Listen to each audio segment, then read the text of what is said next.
Wakto ng DZBB Super Serbisyo. Swakto! Swakto! Swakto!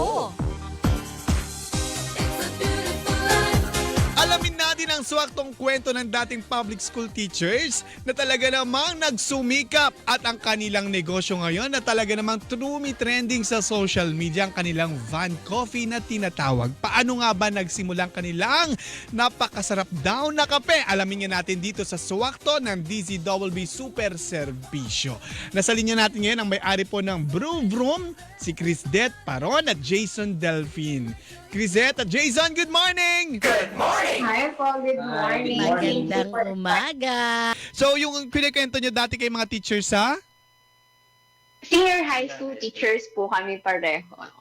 Aha. So, naging ilang taong kayo nagturo? Si Jason, 4 years po. Ako po, more than 2 years. So, kamusta naman yung journey nyo bilang mga school teachers? Siyempre, very fulfilling talaga ang trabaho ng teacher. No? And it's a noble and stable job. But we felt like this is really our calling po. Calling. Oh, yun ang gusto kong malaman. Paano mo naramdaman na, hindi, ito ang calling ko. Di ba? Alam mo yun? Kasi meron sabi nga ng iba, bigyan mo ako ng sign. Di ba? Yung mga ganun yung iba eh. Di ba? Ikaw, ano yung signs na nakita mo na, ito yung calling ko. Dito ako para. Sa akin po, though ini-enjoy ko naman po yung pagtuturo, parang may kulang, and kapag ginagawa ko po ito, bukod sa mahilig po kasi ako sa kape and sa nature, nai-enjoy ko po talaga yung ginagawa ko. And he had this small habit po kasi of going by the seaside na may dalang sarili niyang tasa ng kape, thermos, ganyan. Minsan kasama pamilya niya, mga pinsan niya, minsan ako pag nandito ako sa Quezon. So we thought, why not share this experience, this moment with other people? Ako, ginagawa ko din yan kaso nagre-relapse ako malala. Nagkakaroon sa dalang pasigan. Pero ang sarap kasi, mami, yung may humahampas na alon tapos nagkakapi ka. Diba?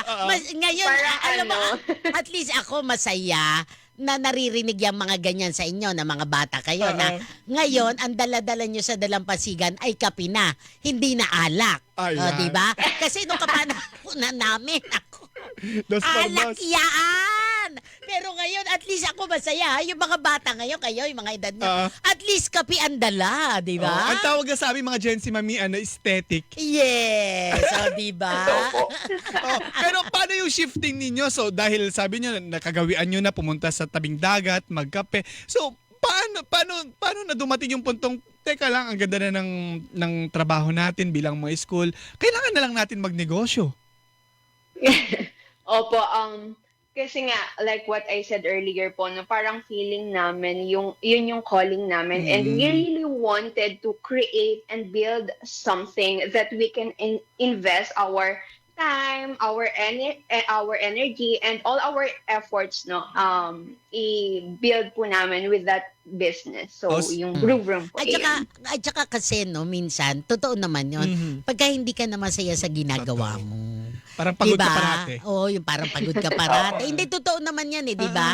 Yung, siguro, yun nga, kailangan ka nang lumabas kasi kung hindi na siya nagbibigay ng joy. Yan. Di ba? Dati, passion mo siya, pero parang bakit ganito, nagbabago. So parang ito na ba yung sign para mabago na uli? Kumbaga, magbago ka na din ng linya. So anyway, bakit siya vroom vroom? Vroom vroom. Di ba kakaiba parang siya? Parang bata yan. Vroom vroom. Parang sa mga bata. Sino ang nagpangalan sa inyong business, Crisdet? Si Jason po talaga. Siya po yung nakaisip ng name po ng aming coffee van. Coffee diba? business. Vroom vroom. Kakaiba pero madaling matandaan. Kasi nung bata tayo, diba? Yun ang tara, maganda vroom tayo. Vroom vroom tayo. Kaya lang, ito yung tinatanong ni Tuti. Tuts yung tinatanong mo, kung paano yung negosyo nyo? Naglilipat-lipat lugar kayo? Ganun ba yon? Noong una po, naglilipat-lipat po kami ng lugar. Parang nagta-trial and error po kami doon sa lugar eh. Mm. And sa ngayon po, nag-decision po kami na dito na lang po kami sa Barangay Malapad mag-stay. Since dito po kami nahanap ng mga customers natin. Saan? Yes, yung mga... Oo, ulitin Sa- natin. Yung kay Jason medyo Ulitin natin, Jason, hindi lang na anong maigay. Nasaan kayo ngayon para at least yung mga interesado? Saan na yung location nyo? Dito sa Barangay Malapad, Real Quezon po. sa Riyadh. Sa Riyadh. So doon kayo, talagang sa Quezon kayo Oo, nag-start. pero paano kayo natuto? Kasi ang hirap, it takes time para matuto yung mag-grind ng coffee beans, maghanap ng supplier na talaga na pasok sa panlasa ng mga Quezonians, ganyan. So paano nyo sinimulan yung negosyo talaga? We really took our time po para aralin yung ins and outs ng coffee business. And with Jason, nagbarista training po talaga siya. Mhm. So nag-enroll siya sa barista training. Tapos, doon na Yes nagsimula ang po. lahat. Opo. And YouTube research, ganyan po. Ikaw yung Bukod po sa- nag-seminar na barista training. Yes po. And bukod po doon, nag-research po talaga kami. Nanonood na YouTube, ng mga videos na related sa paggawa ng coffee. we made sure po na alam talaga namin yung ginagawa namin, and that pag ni-launch namin yung business, it will be really intentional and hindi lang siya business. We didn't see it just like a business but something very meaningful. Mhm. Yung ganyang klase ng idea, yung concept ng business ba? Kasi ngayong taon yan nauso yung coffee na food truck nga. Pero hindi naman bago tong negosyo to. Kaso sa Pilipinas, ito na yung nauso ngayon yung food truck. So, paano nyo nakita at naisip na dapat food truck tayo at yung pag-conceptualize ng ganyang klase ng negosyo? Unang-una, kasi naisip po namin, let's be honest, masyadong mahal ang renta kapag nagbi-business ka, di po ba? Mhm. So sabi namin, with a mobile cafe like this, syempre isa sa pros talaga yung mobility, no? So let's say, mahina dito sa lugar nito, especially nung nagta-trial and error pa kami, pwede kami lumipat sa ibang lugar. Mhm. So, tinitignan nyo kung saan yung maraming tao para bumili ng kape ninyo. Kind of, pero nung nagsimula po talaga kami dito sa, ayan po, yung mga lumalabas na photos and videos, dyan sa spot na yan mismo, before, medyo kine-question nga po kami ng mga kakilala namin, ng mga dumadaan, kasi yung spot na yan, hindi po talaga mataas yung foot traffic. So, although merong mga tumatambay, hindi po talaga ganun karami yung tao. Pero yung vision po kasi nga namin na we want to share that simple joy of sipping a cup of coffee by the seaside. Sunset. Naniwala po kami na pagka nakita at nalaman ng mga tao yun, pupunta sila para dayuhin si Brew Room and para ma-experience po yung ganon. So, from that experience, Chrisdet, kamusta naman yung foot traffic nyo ngayon? Okay naman na? Nagiging tourist spot na ba yung location nyo? Kasi ang ganda, mami, yung mga, yung mga picture, yung mga videos, tapos sunset pa. O, diba? At saka kahit Ang ako, dramatic. gusto ko kaya yun. Kung hindi naman, bukod sa maganda, mahilig ka sa kape, may libre ka pang Scenery. O, diba? O, tapos Instagrammable pa. Alam mo na may mga bata Kakbay na lang ngayon. yung kulang. Hindi ka na maghanap ng kakbay. Meron Pwede ka pa namang po bumaba kahit doon at mag-isa lang, maligo. masaya naman. Oo. Anyway, ayan, ikaw talaga, dinaramahan po tutuloy si na Oo. Chrisdet.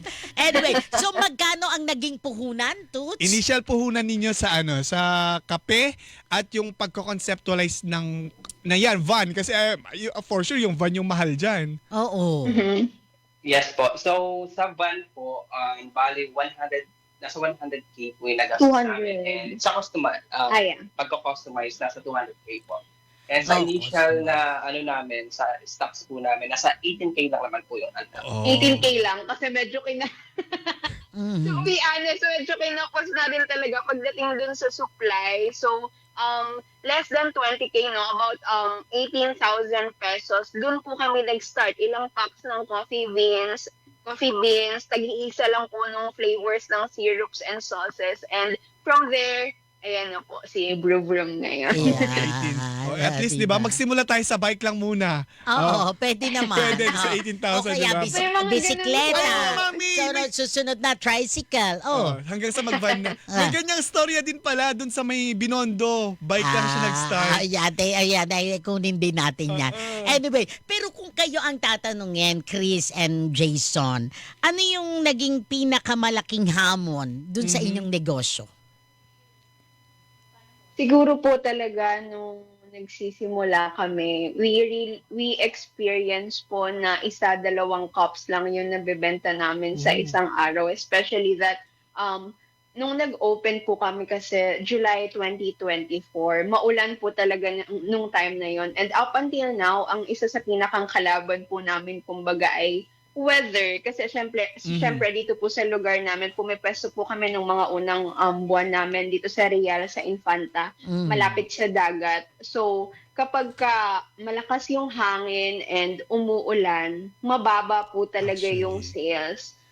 Pero, nung pumesto na po kami, starting April, pumesto na po kami dito sa Barangay Malapad nga po, yung spot namin na before, during weekends lang. Mula nung April, daily na po kami pumepwesto dyan. And nung nalaman ng mga tao na, lagi na sila nandito. And of course, with the word of mouth from people who truly loved the experience and the coffee as well, ayun, slowly, marami na pong dumadating na mga tao.